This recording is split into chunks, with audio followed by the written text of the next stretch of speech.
Hello दोस्तों, स्वागत है आपका एमपी सक्सेस पॉइंट पर। आज हमारा टॉपिक है नदियाँ। आज हम मध्य प्रदेश की प्रमुख 5 नदियों के विषय में कुछ प्रश्न देखेंगे जो कि परीक्षा की दृष्टिकोण से अति महत्वपूर्ण प्रश्न हैं।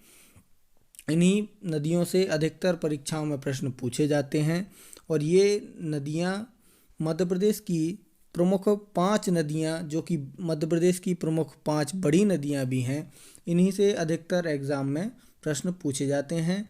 और इन नदियों से भ्रमित करने वाले क्वेश्चन आपसे पूछे जाते हैं जिसकी जानकारी आपके पास होती है, लेकिन एग्जामिनर आपका उचित परीक्षण करने के लिए प्रश्न को घुमा कर पूछता है। इसलिए हम प्रश्न को बड़े ध्यान से पढ़ेंगे। एक शब्द की चूक आपका प्रश्न जानकारी होते हुए भी गलत कर सकता है, इसलिए हमें बड़े ध्यान से प्रश्न को पढ़ना है। आइए हम देखते हैं मध्य प्रदेश की प्रमुख 5 नदियों से कुछ विशेष प्रश्न। हमारा पहला प्रश्न है, नर्मदा की सहायक नदी नहीं है। नर्मदा की सहायक नदी नहीं है, यहाँ ध्यान देना है। प्रश्न ने पूछा है आपसे कि नर्मदा की सहायक नदी नहीं है। अब इस शब्द को आपने छोड़ा और आपका प्रश्न गलत हो गया। तो ध्यान देना है कि ये जो गजाल, बरनार, सेरनी, ये तीनों नदियां हैं, ये नर्मदा की सहायक नदियां हैं। और एक जो बनास है, ये चंबल की सहायक नदी है। किसकी सहायक नदी है? चंबल की सहायक नदी है। तो यही हमारा प्रश्न का आंसर हो जाएगा। चलिए बढ़ते हैं अगले प्रश्न की ओर। नर्मदा नदी का कितने प्रतिशत भाग महाराष्ट्र में है? हमारा प्रश्न है, नर्मदा नदी का कितने प्रतिशत भाग महाराष्ट्र में है। आप प्रश्न को हमेशा 2 बार पढ़िए, आपसे गलती होने की संभावनाएं कम होगी। देखें, 87% भाग जो है नर्मदा का वो मध्य प्रदेश में है। 87% भाग जो है वो मध्य प्रदेश में है और 11% भाग है जो वो गुजरात में है। हम सभी जानते हैं कि जो नर्मदा है वो 3 राज्यों से होकर गुजरती है, तो बचा 2% जो कि महाराष्ट्र से होकर गुजरती है ना। और जो 2.4 है ये आपको भ्रमित करने के लिए दिया गया है। तो हमारा आंसर क्या हो जाएगा? नर्मदा नदी का 2% भाग महाराष्ट्र में बहता है। बढ़ते हैं अगले क्वेश्चन की ओर। हमारा तीसरा प्रश्न है, निम्न में से कौन सा जलप्रपात नर्मदा नदी पर नहीं है? देखिए, फिर से आपसे नहीं पूछ लिया है, आपने इस नहीं को छोड़ा और प्रश्न ने आपको छोड़ दिया। आपका आंसर गलत हो जाएगा। आप यहाँ पढ़ेंगे कि जल्दी में समय की बचत करने के लिए आप यहाँ पढ़ेंगे, निम्न में से कौन सा जलप्रपात नर्मदा नदी पर है। बस देखा दुग्धधारा और आंसर लगा दिया। ऐसे में ही आपसे गलतियां होती हैं, तो बड़े ध्यान से प्रश्न को 2 बार पढ़ना है, उसके बाद उत्तर देना है। तो हमारा पहला ऑप्शन क्या है? दुग्धधारा। दुग्धधारा नर्मदा पर ही जलप्रपात है। सहस्त्रधारा नर्मदा पर ही जलप्रपात है। कपिल धारा भी नर्मदा पर ही जल स्थित है। देखें, यहाँ लिखा हुआ है धुआंधार, यहाँ धुआं नहीं लिखा हुआ है, ध्यान से देखेंगे यहाँ धुआं लिखा हुआ है। तो यही आपसे एक शब्द बदल कर आपके प्रश्न को गलत करने का प्रयास है।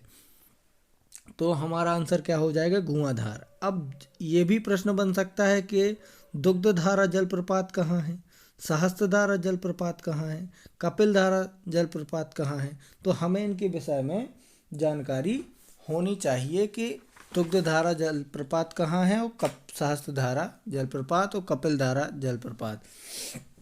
जो कि कपिलधारा जलप्रपात है ये अमरकंटक में है, दुग्धधारा जलप्रपात जो है वो भी अमरकंटक में है, और सहस्त्रधारा जलप्रपात ये महेश्वर खरगोन में है। इन पे ध्यान देना है क्योंकि प्रश्न कहीं से भी बन सकता है। चलिए हम अपने अगले प्रश्न की ओर बढ़ते हैं, है ना। अब हम देखेंगे चौथा प्रश्न है, निम्न में से कौन सा बांध नर्मदा नदी पर नहीं है? सरदार सरोवर बांध, इंदिरा सागर बांध, रानी अवंतीबाई सागर, गांधी सागर बांध, ये सागर नहीं है, हाँ रानी अवंतीबाई सागर, है ना। तो प्रश्न ने पूछा है हमसे कि नहीं है, तो हमें 3 सही इनमें होंगे और एक नहीं होगा। तो जो सरदार सरोवर बांध है ये भी नर्मदा नदी पर है। इंदिरा सागर बांध ये भी नर्मदा नदी पर है। रानी अवंतीबाई सागर ये भी नर्मदा नदी पर ही है। गांधी सागर बांध ये नर्मदा नदी पर नहीं है, ये चंबल नदी पर है। और कहाँ है पूछा जाए तो ये मंदसौर में है। कहाँ है? मंदसौर। और सरदार, इनमें से भी पूछा जा सकता है कि सरदार सरोवर बांध कहाँ स्थित है, तो ये नौगांव में है। और इंदिरा सागर बांध ये कहाँ स्थित है, तो ये पुनासा खंडवा में स्थित है। और ये भी पूछा जा सकता है कि रानी अवंतीबाई सागर ये जो कहाँ पर है, तो ये बरघी जबलपुर, इसका नाम बदला गया है, ये बरघी जबलपुर में है। बरघी डैम के नाम से भी ये प्रसिद्ध है, रानी अवंतीबाई सागर। तो हमारे चौथे प्रश्न का उत्तर क्या हो जाएगा? डी, गांधी सागर बांध। हम देखते हैं पांचवा क्वेश्चन। हमारा पांचवा क्वेश्चन है, नर्मदा का कितने किलोमीटर भाग मध्य प्रदेश में नहीं है? यहाँ भी आपसे नहीं पूछा गया है, तो प्रश्न को बड़े ध्यान से पढ़ना है। अब देखेंगे कहीं कहीं प्रश्न में ही उसका उत्तर दिया होता है। देखिए इसमें दिया हुआ है पहला ऑप्शन 1312, 1312। तो 1312 नर्मदा की कुल लंबाई है। नर्मदा की कुल लंबाई कितनी है? 1312। और बी ऑप्शन में दिया हुआ है 1077।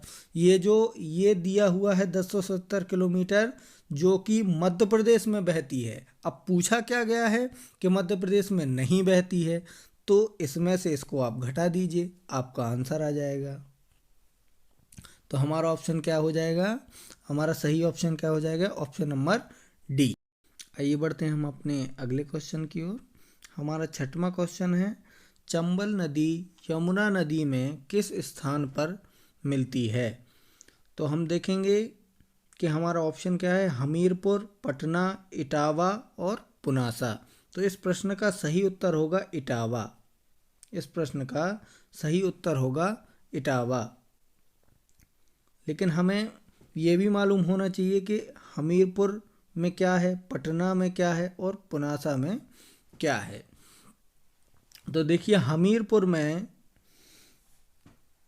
बेतवा नदी यमुना नदी में मिलती है, और पटना में जो सोन नदी है वो गंगा नदी में मिलती है, और पुनासा में ऐसी कोई नदी नहीं मिलती।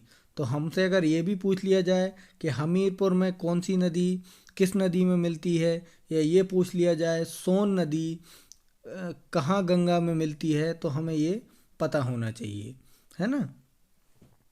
अब पढ़ेंगे हम अगले क्वेश्चन की ओर। हमारा सातवां क्वेश्चन है,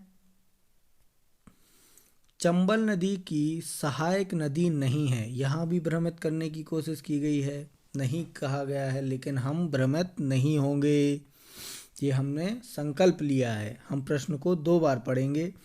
अब हमारा पहला ऑप्शन है पुनासा और छिप्रा, ये दोनों ही चंबल की सहायक नदियां हैं, तो हमारा ऑप्शन सी सही हो जाएगा। क्वेश्चन नंबर 7 का आंसर क्या हो जाएगा? सी। अब हम अगले क्वेश्चन की ओर बढ़ते हैं। हमारा अगला क्वेश्चन है, चंबल नदी निम्न में से किस राज्य में प्रवाहित नहीं होती? अब इस प्रश्न का आंसर देने के लिए हमें ये पता होना चाहिए कि जो चंबल नदी है वो किन किन राज्यों से प्रवाहित होकर जाती है। अगर हमें ये पता होगा तो हम प्रश्न का आंसर उत्तर अच्छे से दे देंगे। तो चंबल 3 राज्यों से होकर जाती है, मध्य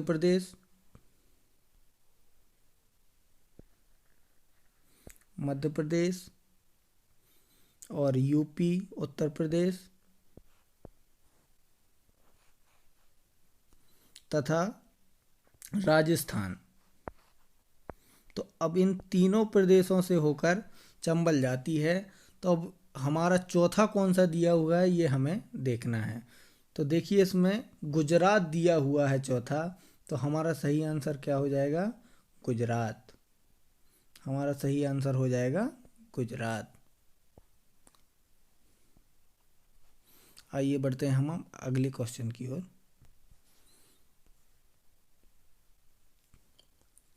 हमारा अगला क्वेश्चन है, निम्न में से कौन सी नदी मध्य प्रदेश में 2 बार प्रवेश करती है?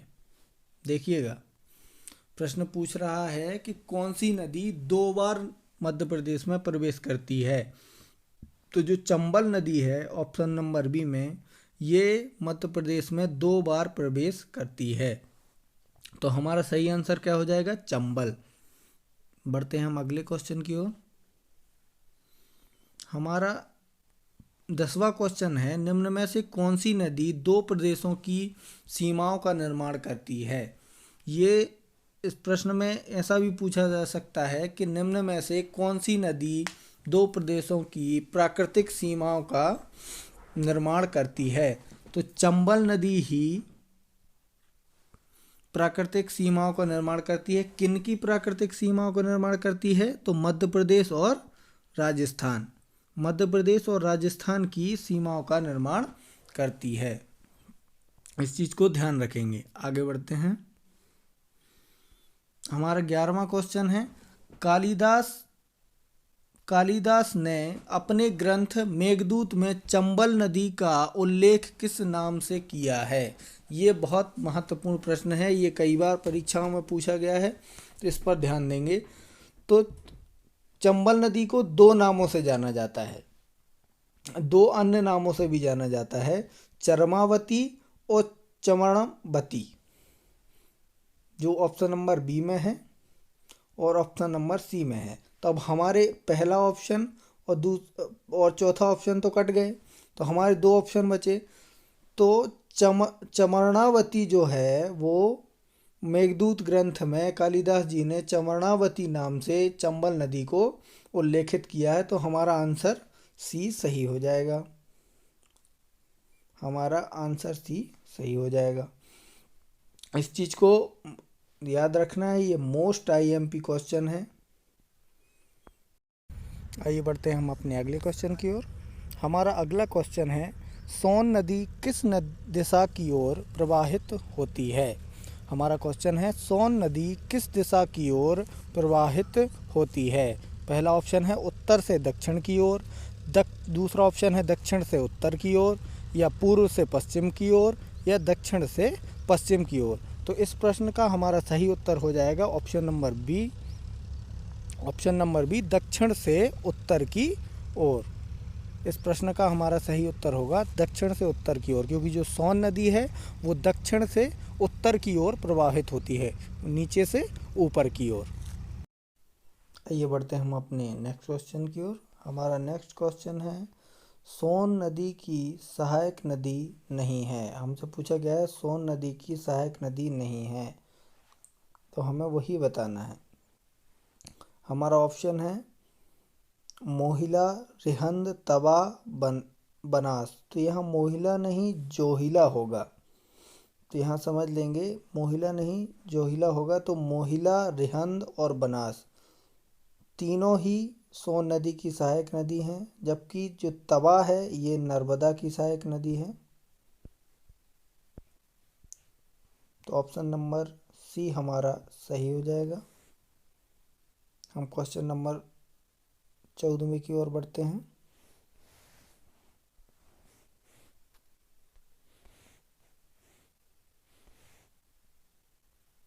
अब देखिए ऑप्शन नंबर 14वां, सोन नदी पर बाण सागर परियोजना के अंतर्गत कहाँ बांध बनाया गया है? तो देखिए अभी तक भी अच्छे से समझा होगा, पहले कभी नहीं पढ़ा होगा, तो इन तीनों के बारे में हमने आपको अभी बताया है। नौगांव में कौन सा है? सरदार सरोवर। बरगी में कौन सा है? रानी अवंतीबाई। पुनासा में कौन सा है? इंदिरा सागर। तो अब बचा कौन सा? चौथा। देवलोध। तो हमारा आंसर क्या हो जाएगा? देवलोध। बढ़ते हैं अगले क्वेश्चन की ओर।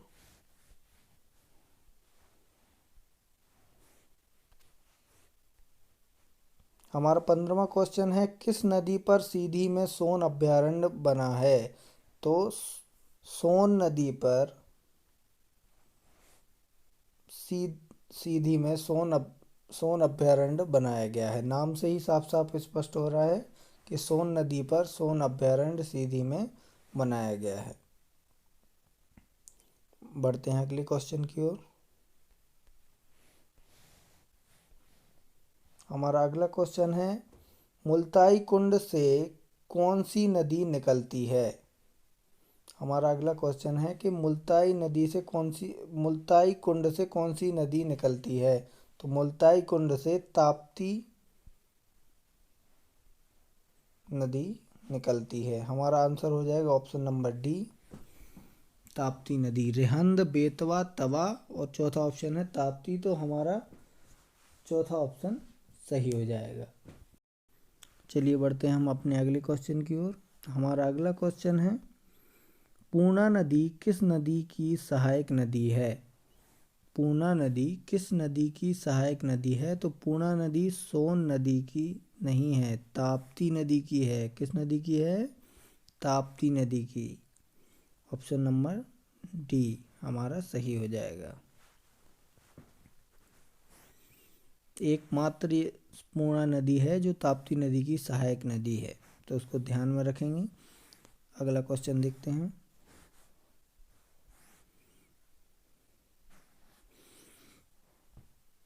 सूरत किस नदी के किनारे बसा है? सूरत किस नदी के किनारे बसा है? तो सूरत ताप्ती नदी के किनारे बसा है। और ताप्ती नदी के किनारे एक और शहर बसा है, बुरहानपुर।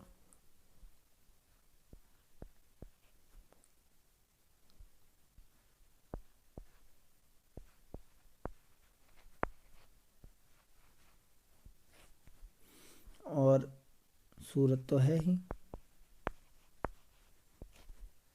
तो ताप्ती नदी के किनारे दो शहर बसे हैं, बुरहानपुर और सूरत। तो दोनों को याद रखना है, किसी से भी क्वेश्चन आ सकता है। देखते हैं अगला क्वेश्चन।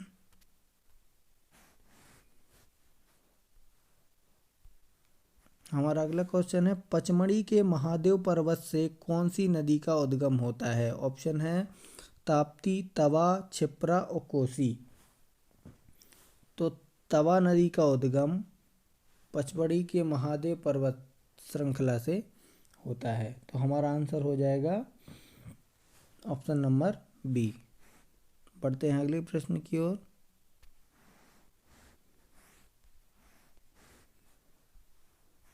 हमारा अगला प्रश्न है, प्रदेश की सबसे छोटी नदी कौन सी है? तो प्रदेश की सबसे छोटी नदी कौन सी है? तवा। कहाँ दी हुई है? ऑप्शन नंबर डी में। बढ़ते हैं अगले प्रश्न की ओर। हमारा अगला प्रश्न है, किस नदी पर मध्य प्रदेश का सबसे लंबा बांध बनाया गया है? ये प्रश्न का आंसर आपको देना है कमेंट बॉक्स में। अगर आपको पता है तो इस प्रश्न का आंसर आपको देना है। इस प्रकार से हमारे क्वेश्चन थे और ये अति महत्वपूर्ण क्वेश्चन थे।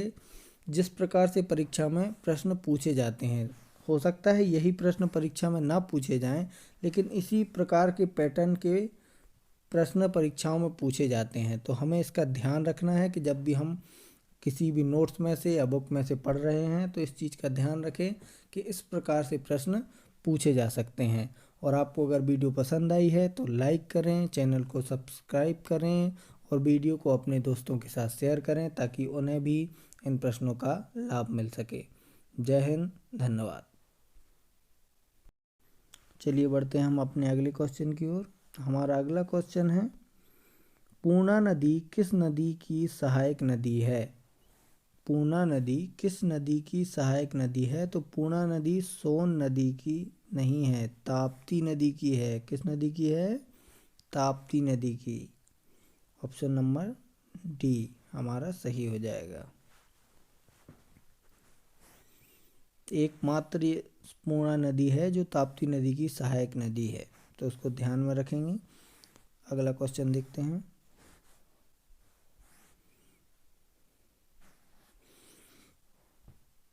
सूरत किस नदी के किनारे बसा है?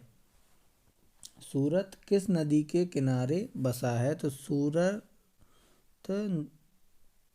ताप्ती नदी के किनारे बसा है, और ताप्ती नदी के किनारे एक और शहर बसा है, बुरहानपुर।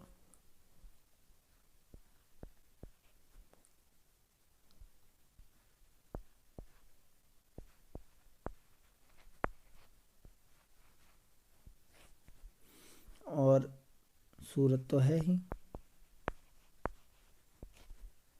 तो ताप्ती नदी के किनारे दो शहर बसे हैं, बुरहानपुर और सूरत। तो दोनों को याद रखना है, किसी से भी क्वेश्चन आ सकता है। देखते हैं अगला क्वेश्चन।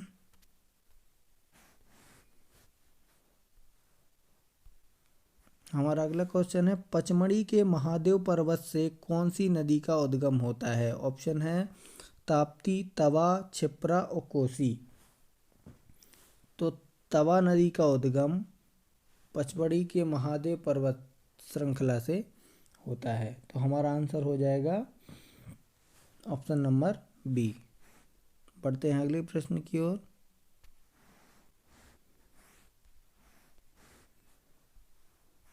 हमारा अगला प्रश्न है प्रदेश की सबसे छोटी नदी कौन सी है? तो प्रदेश की सबसे छोटी नदी कौन सी है? तवा। कहाँ दी हुई है? ऑप्शन नंबर डी में। बढ़ते हैं अगले प्रश्न की ओर। हमारा अगला प्रश्न है, किस नदी पर मध्य प्रदेश का सबसे लंबा बांध बनाया गया है? ये प्रश्न का आंसर आपको देना है कमेंट बॉक्स में। अगर आपको पता है तो इस प्रश्न का आंसर आपको देना है। इस प्रकार से हमारे क्वेश्चन थे, और ये अति महत्वपूर्ण क्वेश्चन थे। जिस प्रकार से परीक्षा में प्रश्न पूछे जाते हैं, हो सकता है यही प्रश्न परीक्षा में ना पूछे जाएं, लेकिन इसी प्रकार के पैटर्न के प्रश्न परीक्षाओं में पूछे जाते हैं। तो हमें इसका ध्यान रखना है कि जब भी हम किसी भी नोट्स में से या बुक में से पढ़ रहे हैं तो इस चीज़ का ध्यान रखें कि इस प्रकार से प्रश्न पूछे जा सकते हैं। और आपको अगर वीडियो पसंद आई है तो लाइक करें, चैनल को सब्सक्राइब करें और वीडियो को अपने दोस्तों के साथ शेयर करें, ताकि उन्हें भी इन प्रश्नों का लाभ मिल सके। जय हिंद, धन्यवाद।